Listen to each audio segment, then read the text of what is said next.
চুলি হয় অলপ। কালি কিমান থাকিলে অলপ ভাজি পেলাই লৈ আহিব নোৱাৰিম। হা শুকুৱাইছে? অঁ মই কওঁ গুড়িটো কওঁ ভাল শুকুৱাই গুড়ি কৰি দিবও পাৰিবি।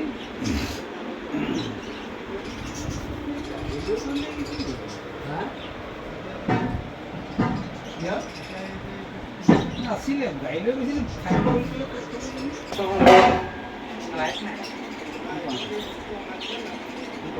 নমাওঁ তেনেকুৱা আকৌ মেইনকৈ 50 টকা এই বাঢ়ি যায় দাম মাছটোৰ দাম একেই আছে।